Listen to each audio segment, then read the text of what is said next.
Your Holiness, what an honor. Tonight, our exclusive, in-depth conversation with Pope Francis at the Vatican. His message for the world as he pleads for peace ahead of the Church's first World Children's Day. Can you help negotiate peace? The CBS Evening News starts now.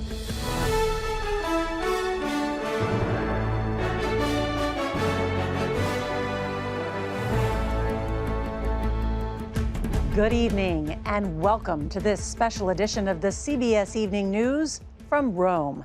Thank you for being with us. I'm Nora O'Donnell overlooking the Vatican, where just a few hours ago we interviewed the Holy Father, Pope Francis. The head of the Catholic Church shares his insight on the state of the world in his first extensive one-on-one interview with a U.S. television network.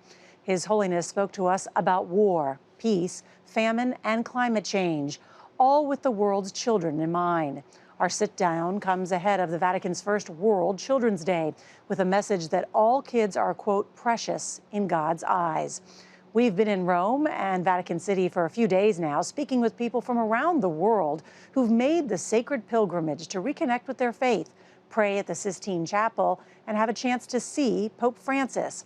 A reminder that people of all faiths turn to Pope Francis for guidance on the world's most difficult issues, making our conversation with His Holiness that much more important. Oh my goodness. Buongiorno, Your Holiness. What an honor. So wonderful to meet you. Nice to meet you. Love to meet you. Yes. Thank you so much for doing this. We met Pope Francis today at Casa Santa Marta, the guest house where the pontiff lives instead of the lavish papal palace. At 87 years old, he may have trouble walking, but he had no difficulty sitting down with us for an hour-long conversation. How's your health? Ella está bien. My health is good. In nearly every address, Que sofre tanto per la guerra. the Pope often calls for peace. He condemned Hamas's October 7th attack, but has also called on Israel to use restraint. There are now pictures of starving children coming out of Gaza. What about those that call that a genocide? Genocidio. Genocide. Yo llamo todas las tardes a las 7 a la Every parroquia de afternoon Gaza. at 7 p.m., I call Gaza to the parish. Ahí There are about 600 people there, and they tell me what's going on. lo que sucede ahí. Es muy duro. It's very hard. Very, very hard. Food goes in, Va la gente a buscar y but they have to fight for it. es muy duro. It's very hard. I know you call for peace. You have called for a ceasefire in many of your sermons. Can you help negotiate peace? I can pray. I do. Rezo I pray a mucho lot. por el paz. During World Children's Day, which is the end of May, the UN says over 1 million people will be facing famine in Gaza, many of them children. What can be done? No solo en Gaza. Pensemos en Ucrania. Not only Gaza, we should think about Ukraine. Que esos niños no saben sonreír. Those kids don't know how to smile. I tell them something, but they forgot how to smile. Dejaron de sonreír. And this is very hard when a child forgets to smile. That's really very serious, very serious. Gravísimo. Es muy grave. Do you have a message for Vladimir Putin when it comes to Ukraine? Por favor, Please, en los países en guerra, countries at war, all of them, detengan la guerra. Busquen stop the war. Look to negotiate. Look for peace. A negotiated peace is better than a war without end. más negociada que no una guerra sin fin. His Most Holy Father is considered one of the most influential people in the world, leading nearly 1.4 billion Catholics. He is the first pope from the Americas, the first Jesuit, and will host the Vatican's first World Children's Day next month. I love that you take the kids in the Pope Mobile with you and bring them up to the Apostolic Palace when you say a prayer. Why do you do that? Los niños traen siempre un mensaje. Children always bear a message. They bear a message, and it is a way for us to have a younger heart. de rejuvenecer el corazón.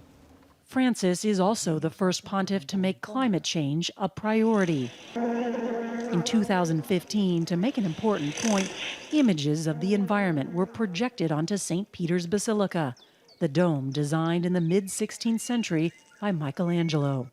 What do you say to the deniers of climate change? Mira, hay gente que es necia. There are people who are foolish, and foolish even if you show them research. They don't believe it. ¿Por qué? Generalmente. Why? Because they don't understand the situation or because of their interest. But climate change exists. El cambio climático existe. His progressive style has made him popular worldwide, with millions coming here to St. Peter's Square to catch a glimpse of the Holy Father. It has made us emotional, just being here, going into St. Peter's Basilica, going into the Sistine Chapel. It just tears coming into our eyes because we're actually, you can feel the Spirit. Sophia and Aaron came with their family from San Diego, California. How did it make you feel when he came out of the window? It made me feel good, like butterflies in my stomach. Still, the number of Catholics in America is dwindling. In the U.S., only 20% of adults identify as Catholic, and that's down from 24% in 2007. I wonder if you could speak to those who don't go to Mass anymore, or maybe don't see a place for themselves in the Catholic Church. Yo les diría que siempre. I would say there is always a place, always. Que si en esta parroquia. If in this parish the priest doesn't seem welcoming, I understand, but go and look. Lo comprendo. Que busquen, pero siempre hay un There is lugar en la always a iglesia para place. cada uno. Que no se escape. Do not run away from the church. The church is very big. La iglesia It's es more algo than a más que el temple. templo, It's more. es algo más. You shouldn't run away from No se her. escape. We also asked the Pope about the migrant crisis, gay rights, women's role in the church, and whether he's thinking about retirement. We'll have that and much more on 60 Minutes on Sunday, May 19th, and then a primetime special on Monday, May 20th, right here on CBS. For our interview with Pope Francis, we also wanted to take a pulse of the Catholic Church back home in the U.S. So we asked Catholics in cities across the country about their relationship with the Church, how they feel about this Pope, and what message they want to hear from him. I would describe the Pope as transformative. He's a one-of-a-kind papacy. I think he has done a great job talking about the marginalized, the poor, the care for the environment. We support him. He is our guide. Like the church he leads, Americans' opinions of Pope Francis are diverse. He's got some things that I agree with, some things maybe I don't agree with. We always need popes that challenge our way of thinking, and I think he's doing that. While a majority of American Catholics view Francis favorably, many we spoke with thought the church needed to evolve. 83% of U.S. Catholics want the church to allow the use of contraception, and more than half think the church should recognize gay marriage. I think they do need to bring women into the church. They need to ordain women as priests, and they need to allow priests to marry. Everything changes, and sometimes I think the church needs to change too. A recent survey found more Americans were leaving the Catholic Church at higher rates than any other religion. I feel like I could just be spiritual anywhere.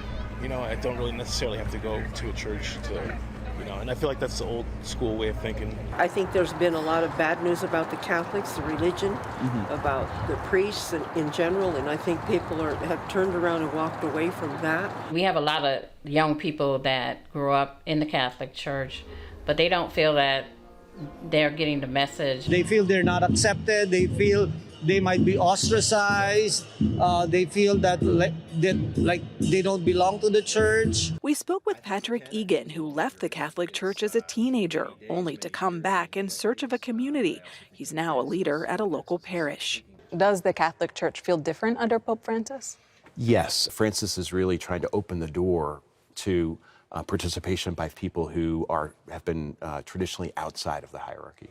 He blames strict adherence to ideology for the decline, but says that can change. What do you think it would take for the Catholic Church to be able to reconnect with Americans? They need to meet Americans where they are. We are a very secular society. And so if the church can figure out a way to help people understand how a spiritual journey and a faith community can really make one's life more rich and meaningful, that I think is also part of the story. And Nikki Batiste joins us now. And Nikki, so many of the people we spoke with here thought that Pope Francis has been much more inclusive. What did you learn? The feeling is very much the same here in the U.S. Pope Francis has made a concerted effort to soften the message of the Catholic Church. It's an approach that has angered some of the more conservative followers, but it's part of the Pope's plan to make all feel welcome. Nora? We also asked him about those conservative bishops. You'll hear about that later. Nikki Batiste, thank you. Now to tonight's other top story. Clashes between police and pro-Palestinian demonstrators are intensifying. Protests at Columbia University in New York are now in their 8th day. And today, the Speaker of the House was on campus calling on the school's president to restore order. CBS's Nancy Chen has more on the growing nationwide tensions. Let him go!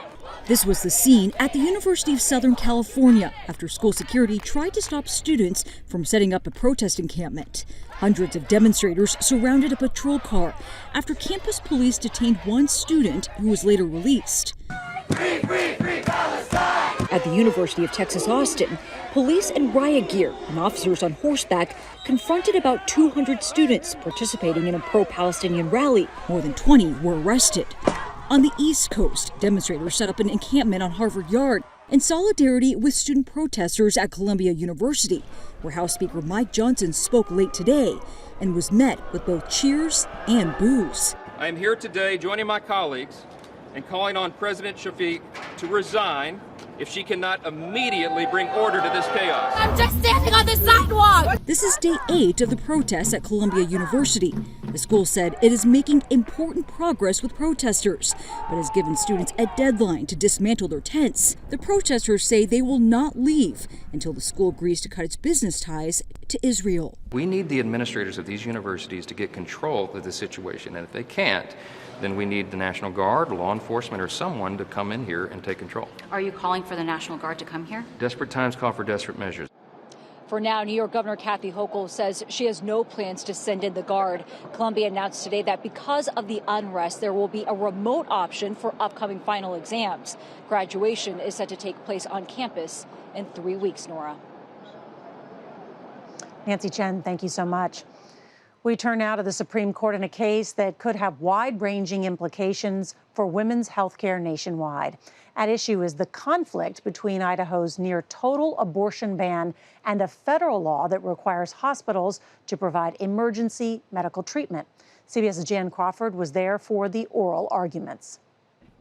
The justices were sharply divided over Biden administration arguments that federal law, which requires hospitals to provide necessary stabilizing treatment, including abortions, overrides Idaho's near-total ban, which permits abortion to save a mother's life, but not when her health is at risk. Idaho law says the doctor has to determine not that there's merely a serious medical condition, but that the person will die. Liberal justices provided real-life examples of women who have been denied abortions in states with restrictive laws. Her life is not in peril, but she's going to lose her reproductive organs. She's going to lose the ability to have children in the future, unless an abortion takes place. But some conservative justices noted that in Idaho, doctors can perform some abortions if they believe the woman is in danger of dying. Raul Labrador is Idaho's Attorney General. They continue to say that this is putting women's lives in jeopardy, and it is not. Idaho officials say the Biden administration is trying to find a backdoor way to broaden abortion access. There will be more abortions happening in hospitals because they will create an exception that will allow any type of abortion to happen in the state of Idaho. But Stacy Seib, a high-risk pregnancy doctor in Idaho, says physicians are now afraid to perform abortions even if the state law may allow it, over fears they could be prosecuted. We need to be able to help take care of people at this point. And, you know, you could face criminal prosecution. Yes, and jail time. And in the political world today, another state with a near total ban, Arizona, is now poised to repeal it after 3 Republicans join with Democrats in the Arizona House. That will go to the Arizona Senate, where there's support for the repeal, and then to the governor, who's expected to sign it. That would mean that in Arizona, abortions again would be permitted up to 15 weeks. Nora? That's a big development. Jan Crawford, thank you. President Biden signed a bipartisan national security package into law today. The measure forces TikTok's China-based parent company to sell the video sharing app or be banned in the U.S. That provision is expected to face legal challenges and disrupt the income of content creators. There are 170 million TikTok users in the U.S. alone.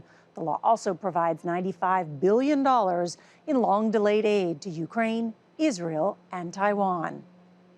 There are new federal rules for airlines on everything from cash refunds to stopping hidden fees. What consumers need to know next. We have a consumer alert tonight about new rules aimed at protecting millions of Americans who fly. One rule will require airlines to automatically provide refunds for things like canceled and delayed flights, delayed baggage, returns, and failed in-flight Wi-Fi. The Department of Transportation will also require airlines to be more transparent about extra fees, clearly explaining all additional charges. Tonight, we're also taking you inside the iconic St. Peter's Basilica for a rare private tour. That's next. If you can't watch the CBS Evening News, you can listen. Subscribe wherever you get your podcasts.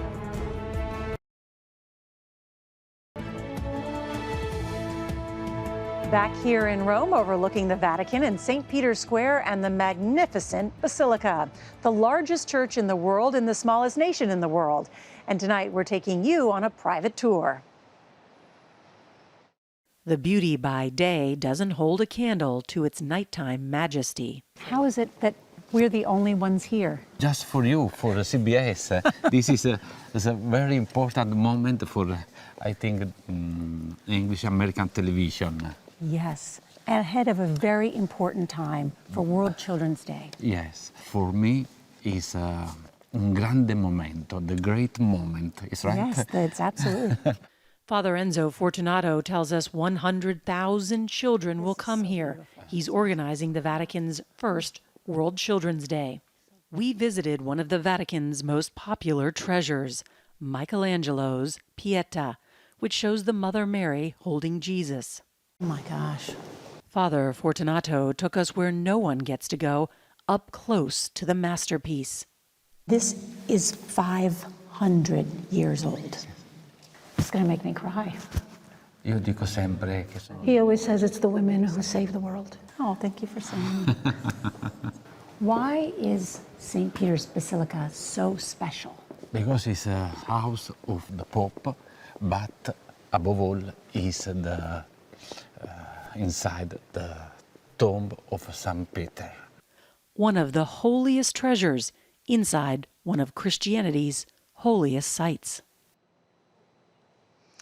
And we'll have some final thoughts from our exclusive interview with Pope Francis. That's next. This portion of the CBS Evening News is sponsored by Sensodyne, #1 dentist recommended brand for sensitive teeth.